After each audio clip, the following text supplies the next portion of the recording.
Hi friends, మీరు చూస్తున్నది small new farmers Telugu YouTube channel. నేను మీ శ్రీరాముల్ని.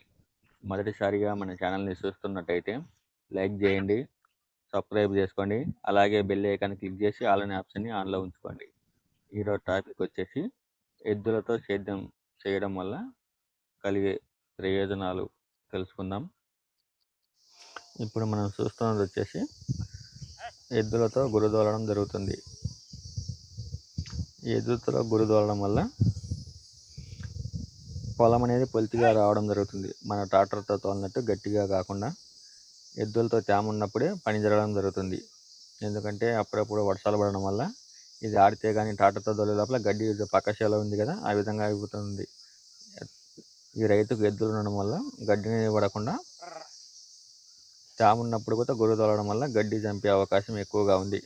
అందులో సొంతగా ఎద్దులున్న రైతులకైతే మిగతా రైతులతో పోల్చుకుంటే పెట్టుబడి ఖర్చు అనేది తక్కువగా అవుతుంది. ఎందుకంటే ట్రాక్టర్లు పెట్టే సేద్యాలు అమౌంట్ అనేది మనకు సొంతంగా ఎద్దులు ఉన్నట్టయితే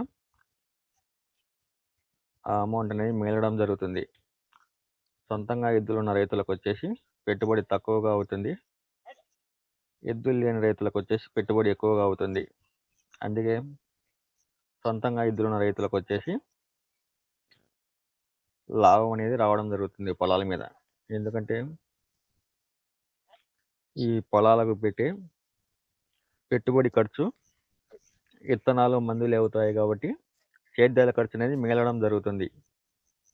అదే మనం ట్రాక్టర్తో తోలినట్టయితే సుమారుగా ఖర్చు వస్తుంది కాబట్టి ఆ ఖర్చు అంతా మిగలడం జరుగుతుంది. దుక్కి కానీ గొర్రు కానీ ఇవన్నీ ఖర్చు చేస్తున్నా కానీ ఒక ఎకరాకు వచ్చేసి 8 నుంచి 12,000 దాకా ఖర్చు రావడం జరుగుతుంది.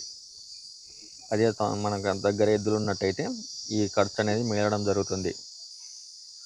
అందులో బాడీలకు పోయినట్టయితే ఒక వంతుకు వచ్చేసి 1,500, ఉదయం పూట 1,500, సాయంత్రం వచ్చేసి 1000 రూపాయలు ఇవ్వడం జరుగుతుంది. ఇప్పుడు మనం చూస్తున్నది వచ్చేసి నల్లరేగడి నేల. ఇక్కడ వచ్చేసి ఎద్దులకు ఎద్దులు లేని రైతులకు వచ్చేసి తేడా కనిపిస్తుంది కదా. ఎద్దులున్న రైతులు వచ్చేసి ఎగదోలడం జరుగుతుంది కొంచెం తేమ ఉన్నా కానీ. అదే ఎద్దులు లేని రైతులు వచ్చేసి ట్రాక్టర్తో ఎగదోలాలి. అందువల్ల పక్క చేలో గడ్డి ఎక్కువగా ఉంది, చిప్పెర పసలు. అది ఆడితే కానీ ట్రాక్టర్ వచ్చి ఎగదోలడానికి అవకాశం ఉంది, ఆడకపోతే అలాగే ఉండాలి. ఆ విధంగా ఉన్నప్పుడు గొర్రెలు బర్రెలు తొక్కే అవకాశం ఉంది పొలాన్ని. ఈ విధంగా ఎగదోలి విత్తనాలు వేసినప్పుడు తొందరగా మొలిచి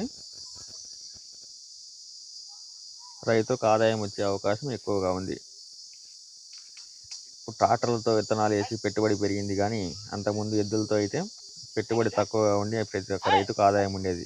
కాకపోతే ఇప్పుడు రైతులందరూ ఎద్దులను అమ్మేసి ట్రాక్టర్ల ద్వారా తోలడం జరుగుతుంది. ఎందుకంటే ప్రతి రైతుకు వచ్చేసి మోకాలు నొప్పులు రావడం జరిగింది ఫ్లోరింగ్ సమస్య వల్ల. ఈ పొలం పని చేసే వాళ్ళు చాలా తక్కువైంది. అందులో ఎద్దులతో అయితే ఒకటమ్మటి నడసాలి.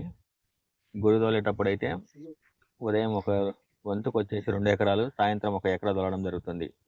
అదే గిన దుక్కి తోలినట్టయితే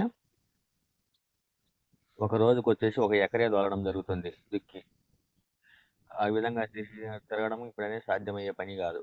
ఎందుకంటే మోకాల నొప్పులతో ప్రతి ఒక్కరు ఇబ్బంది పడడం జరుగుతుంది. అందువల్ల ఎద్దులు అమ్మేసి ట్రాక్టర్ల ద్వారా సేద్యాలు చేపడం జరుగుతుంది. అందువల్ల పెట్టుబడి ఖర్చు అనేది పెరుగుతుంది. అదేవిధంగా చేలకు వచ్చేసి మందులతో స్ప్రే చేయడం ఎక్కువైంది. అటువంటి ఆహారాలు తిన్న రైతులు తొందరగా వారి ఆరోగ్యం దెబ్బతినడం జరుగుతుంది. ఇప్పుడు ప్రతి రైతు వచ్చేసి రసాయనిక ఎరువులని ఎక్కువగా వాడడం జరుగుతుంది. పశువుల ఎరువు అనేది వాడడం చాలా తక్కువైంది. ఎందుకంటే పశువులను మేపడమే చాలా కష్టంగా ఉన్న ఈ రోజులలో పశువుల ఎరువులు అనేది పొలానికి ఇవ్వడం లేదు. రాసాయనిక ఎరువులే వాడడం వల్ల భూమి తొందరగా కాలుష్యమై పంట ఉత్పత్తి కూడా తగ్గుతుంది. ఇప్పుడు ఈ విధంగా పత్తి చేలలో సేద్యం చేయడానికి చుట్టూ పైరు వేసినప్పుడు ఎద్దుల ద్వారా అయితే చేసే అవకాశం ఉంది. ట్రాక్టర్ ద్వారా అయితే చేసే అవకాశం లేదు. ఎందుకంటే పక్కన పైర్లు దొక్కే అవకాశం ఉంది. అదే ఎద్దులు అయితే గట్లమ్మడి కూడా పోయి సేద్యం చేసే అవకాశం చాలా ఎక్కువగా ఉంది. సేద్యం చేసినప్పుడు గడ్డి అనేది సావడం జరుగుతుంది. ఈ వీడియో మీకు నచ్చినట్లయితే మన ఛానల్ని సబ్స్క్రైబ్ చేసుకోండి. దేశ సైనికులను ప్రేమించండి, రైతులకు సపోర్ట్ చేయండి. జై హింద్.